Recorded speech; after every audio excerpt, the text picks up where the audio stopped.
Hello and welcome to Rajya Sabha TV. My name is Aditi Nagpal Girotra. US President Donald Trump on Tuesday unveiled what is being described as a long-delayed Middle East plan.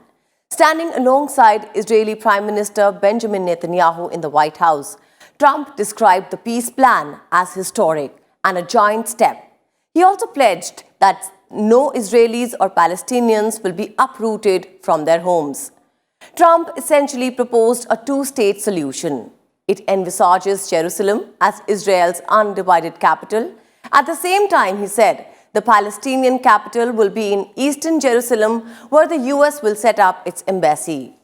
The plan evoked mixed reactions. While Israeli leaders welcomed the peace plan, Palestinian President Mahmoud Abbas dismissed it as a conspiracy. Today, in In-Depth, we look at Trump's Middle East peace plan against the backdrop of the Israel-Palestine conflict and Israel-US relations. We also consider what makes Jerusalem so important for both sides.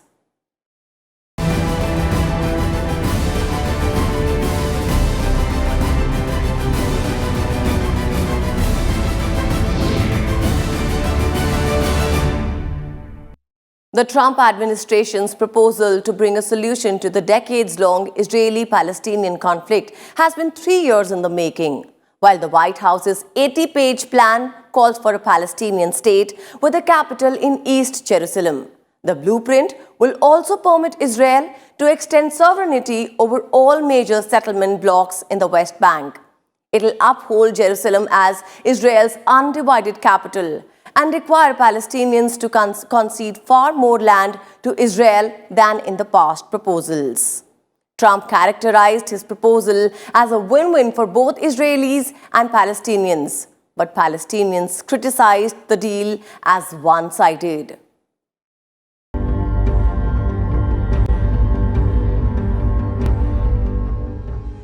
The conflict between Israel and Palestine has been one of the most protracted ones in the Middle East. On Wednesday, US President Donald Trump sought to resolve one of the world's longest-running conflicts as he presented the Middle East peace plan.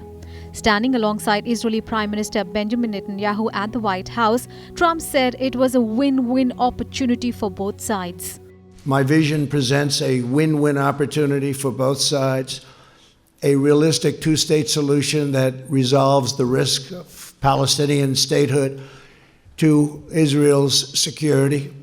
Today, Israel has taken a giant step toward peace. Two-state solution where Palestinians will have limited sovereignty over their territory, and the Israelis will give up part of their sovereignty over West Bank. And a truncated state of Palestine would come into existence, basically saying that Israel will get security it wants and Palestinians will get the state they want. Now, this because there have been so many setbacks on the Israeli-Palestinian peace process, and this is seen by some as a major step and by others a complete failure of the American political establishment or American presidency to resolve this conflict. So what does the peace plan envisage? Jerusalem is to remain Israel's undivided capital. Both Israel and the Palestinians hold competing claims to the city. The Palestinians insist that East Jerusalem, which Israel occupied in the 1967 Middle East War, be the capital of their future state. Trump promised to keep Jerusalem as Israel's undivided capital, but it allows for a Palestinian capital in portions of East Jerusalem. Trump has also proposed an independent Palestinian state, but sets a series of conditions before receiving independence. The Palestinians want an independent state of their own, comprising East Jerusalem as their capital and also comprising West Bank and Gaza. Under Trump's deal, Palestinians could control some 70% of the West Bank. Trump's deal recognizes Israeli sovereignty over West Bank settlements. Since 1967, Israel has built about 140 settlements in the occupied West Bank and East Jerusalem, which are home to some 6 lakh Israeli Jews.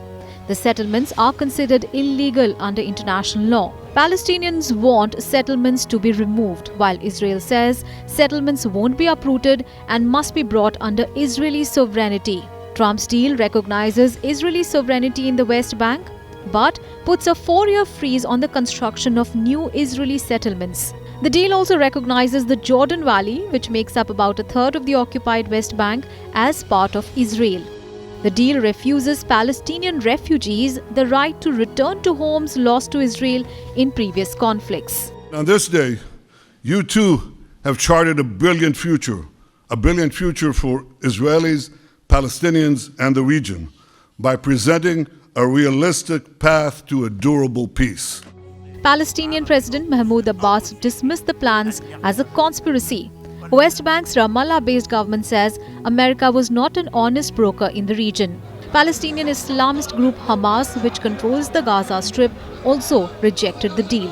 Palestinians fear the deal would pave the way for Israel to annex virtually all the settlements in the West Bank. Trump ونتنياهو إن القدس ليست للبيع وكل حقوقنا ليست للبيع. I think what is clear at this stage is that it's a unilateral proposal. Probably Trump has worked it out in consultation with the Israelis, and I think that takes away from at least perceived fairness of the proposal. Palestinians have not been involved at all. They have not been consulted, and they are rightly feeling a little bit miffed, disappointed. In fact, their reaction, if you would have seen, is quite negative. They have rejected the proposal. The United Nations says it is committed to a two-state solution based on the borders in place before the 1967 war, when Israel seized the West Bank and Gaza. It is noteworthy that Trump had announced in December 2017 to recognize Jerusalem as Israel's capital and move the US embassy to the city from Tel Aviv. As a result, Palestinians broke off all contacts with the Trump administration. The Arab League will now convene an urgent meeting on the issue on Saturday. Bureau Report, Rajya Sabha TV. India, meanwhile, reaffirmed its call for a two-state solution to the Israeli-Palestinian conflict and asked both sides to resolve all issues through direct negotiations. Ministry of External Affairs spokesperson Ravish Kumar said, India has been consistently supportive of the Palestinian cause and will continue to follow developments in the region and engage with the parties concerned. Kumar said, I quote, "We reiterate our view that the final status issues should be resolved through direct negotiations between the two parties and be acceptable to both. We urge the parties to engage with each other, including on the recent proposals put forward by the United States, and find an acceptable two-state solution for peaceful coexistence." The story of the birth of the State of Israel is no less interesting. The formation of Israel is considered one of the most important events in modern history.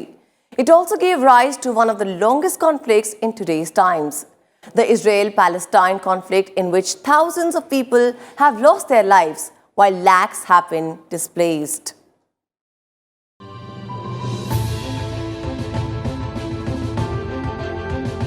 There are many complexities in the Israel-Palestine conflict.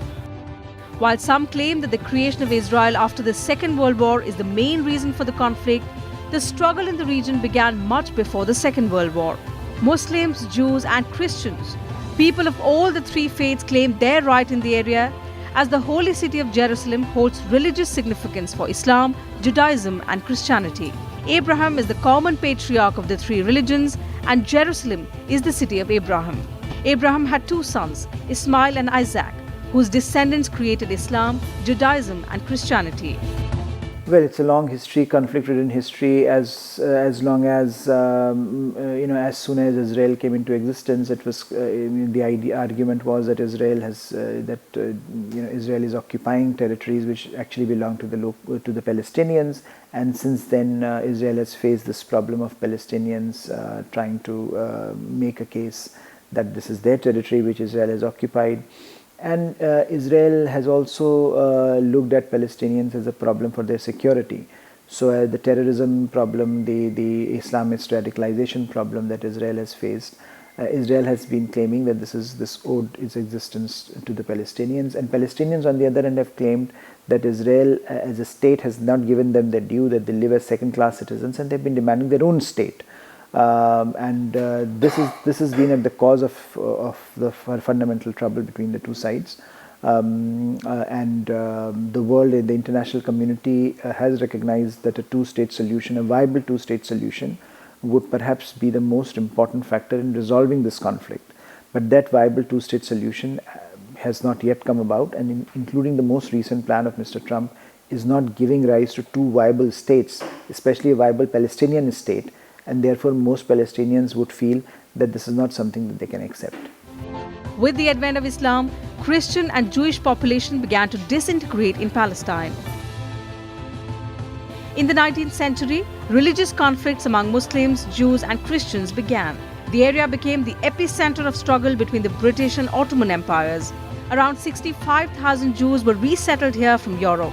In 1914, the Arab population was about 5 lakh.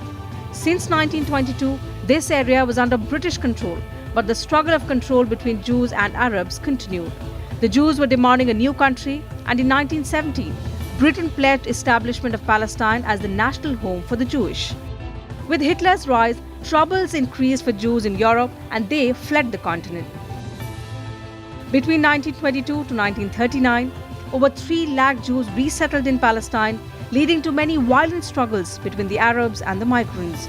On the 30th of November 1947, the United Nations approved the resolution to divide Palestine between Arabs and Jews.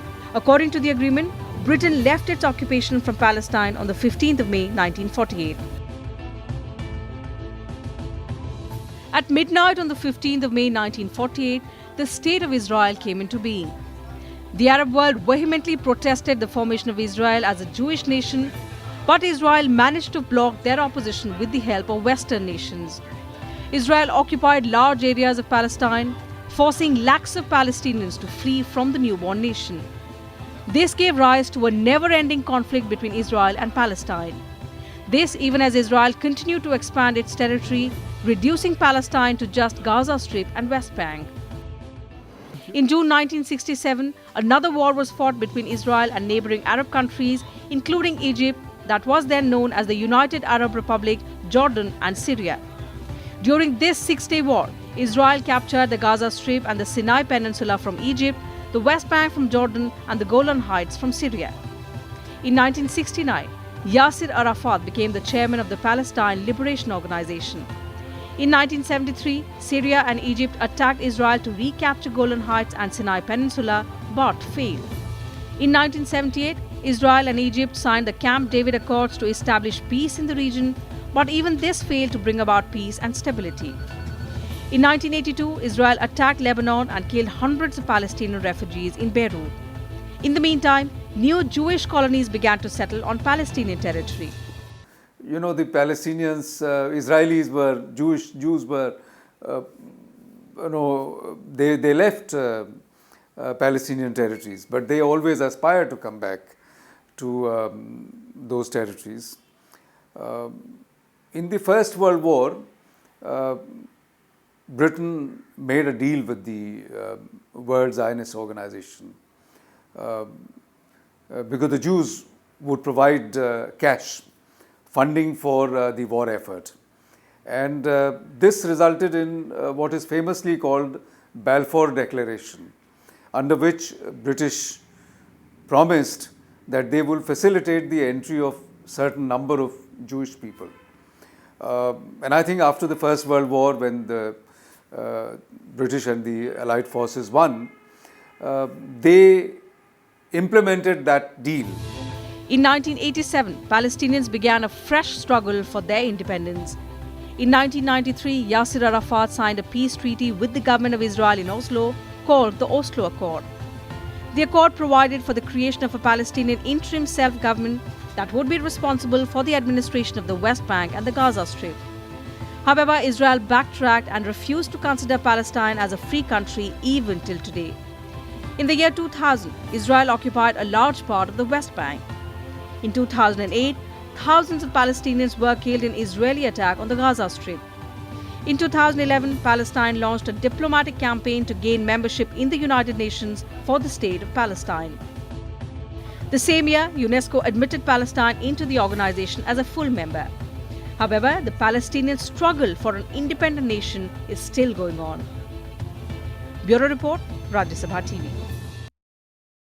With this, we'll halt in for a quick breather, but we'll be back soon. Stay tuned with us.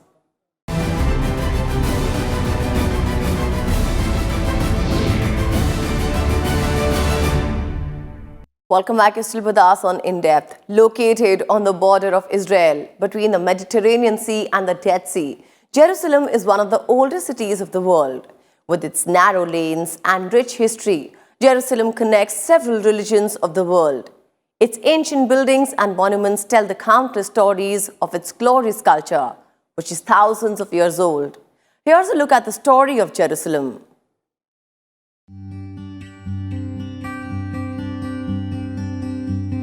Jerusalem is the holiest city in Judaism and Christianity and has been the spiritual center of the Jewish people.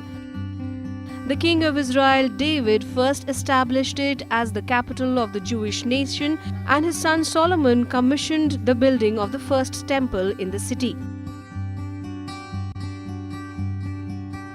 Jerusalem has been formally divided between Israel and Palestine for nearly 70 years, yet changed hands many other times throughout the course of its 5,000-year history.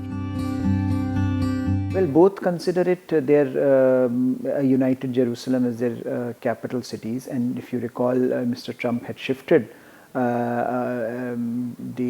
US embassy from Tel Aviv to Jerusalem, recognizing the Israeli claims over Jerusalem. So in some ways, Jerusalem is symbolic or symptomatic of the larger problem between the Israelis and the Palestinians. Both have made claims over the territory, and at the moment, given America's support for the Israeli case on Jerusalem, the question therefore for the Palestinians is whether they would accept the situation on the ground, which they have made clear that they are not interested in accepting. Jerusalem is also an important pilgrimage for Christians whose holiest church, the Church of the Holy Sepulchre, is established here. There are many other churches here as well. The Church of the Holy Sepulchre contains two of the holiest sites of Christianity, the site where Jesus was crucified and Jesus' empty tomb where he is said to have been buried and resurrected. The third holiest site of Islam is also in Jerusalem. The Dome of the Rock is one of the oldest extant works of Islamic architecture. The site's great significance for Muslims derives from traditions connecting it to the creation of the world and to the belief that the Prophet Muhammad's night journey to heaven started from the rock at the center of the structure. A UNESCO World Heritage Site, it has been called Jerusalem's most recognizable landmark, along with two nearby old city structures, the Western Wall and the Resurrection Rotunda in the Church of the Holy Sepulchre. Well, Jerusalem is a historic city, and Israelis, of course, for them Jerusalem was the capital. It has the holy temple, the Wailing Wall. Wailing Wall, incidentally, is the remnant of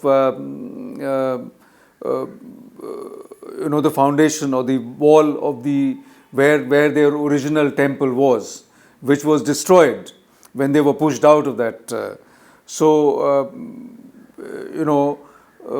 Even when the Israelis were dispersed throughout the world, their aspiration was to return to Palestine and particularly Jerusalem. The Western Wall or the Al-Buraq Wall is an ancient limestone wall in the old city of Jerusalem. The wall was originally erected as part of the expansion of the Second Jewish Temple, which resulted in the encasement of the natural steep hill known to the Jews and Christians as the Temple Mount. The Western Wall is considered holy due to its connection to the Temple Mount. Because of the Temple Mount entry restrictions, the wall is the holiest place where Jews are permitted to pray, though the holiest site in the Jewish faith lies behind it. Of the four retaining walls, the western one is considered to be the closest to the former temple, which makes it the most sacred site recognized by Judaism outside the former Temple Mount Esplanade. The area in front of the wall has the status of a synagogue and must be treated with due respect. Bureau Report, Rajya Sabha TV. Since Israel's founding in 1948, the United States has stood firmly as its closest ally in the Middle East. Through the years, the United States has forged a deep and unshakable bond with Israel through a multifaceted relationship. In this report, let's tell you about the special relationship that Israel and America share. On this day, Israel is America's most reliable partner in the Middle East. For decades, the close relationship between the US and Israel has been a constant feature of American foreign policy. In 1948, the United States was the first to recognize Israel as a state and the first to recognize Jerusalem as its capital in 2017. According to the US Department of State, the US-Israel bilateral relationship is anchored by over $3 billion in foreign military financing annually.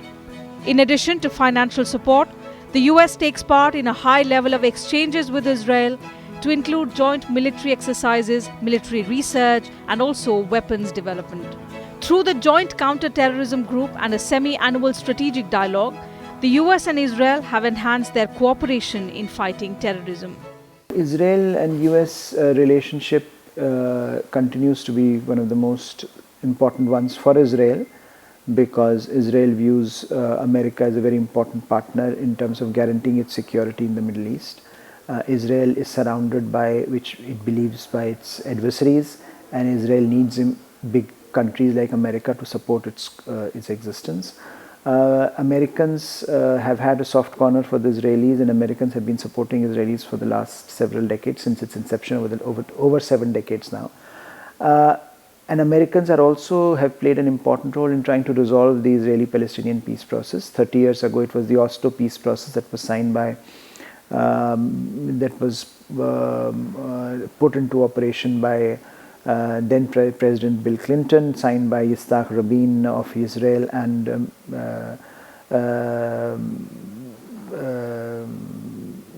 PLO leader then, Yasser Arafat. So there has been a relationship there which Americans have tried to push a peace plan and to resolve this conflict. The United States is Israel's largest single trading partner. It exports diamonds, semiconductors, civilian aircraft, telecommunications equipment and agricultural products to Israel, and imports pharmaceutical products, medicinal equipment, telecommunications equipment and also diamonds. Their direct investment in each other's country is primarily in the manufacturing sector. Both countries have had a free trade agreement since 1985 that serves as the foundation for expanding trade and investment by reducing barriers and promoting regulatory transparency. In order to facilitate economic cooperation, the two countries convene a joint economic development group every year to discuss economic conditions and possible economic reforms for the coming year. They also coordinate scientific and cultural exchanges through the Binational Science Foundation, the Binational Agricultural Research and Development Foundation, and the US-Israeli Education Foundation.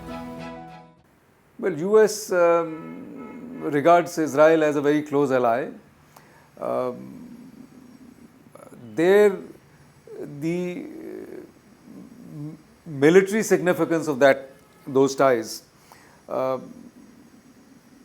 is a matter of conjecture, because I don't think that Israel is a small country of 5 million people, and what kind of weight do they bring onto the global dynamics is debatable. But even within the region, the Middle East, dynamics, I don't think that Israel would make a lot of difference to what America cannot or can do. America itself is very resourceful. But I think the real issue is the domestic political compulsions within America. As you know, there is a very large Jewish community, close to about 4 or 5 million people who live in America. And they exercise a lot of clout. The Trump administration led to renewed warmth in the Israeli-American relationship. In December 2017, Donald Trump formally recognized Jerusalem as Israel's capital, a proclamation made by Israel in 1950. Trump moved the US Embassy to Israel to Jerusalem on 14th May 2018. In November 2019, the Trump administration announced it no longer considers Israeli settlements in occupied territory inconsistent with international law, putting the US at odds with most of the international community. With inputs from Vipul Agarwal, Bureau Report, Rajya Sabha TV.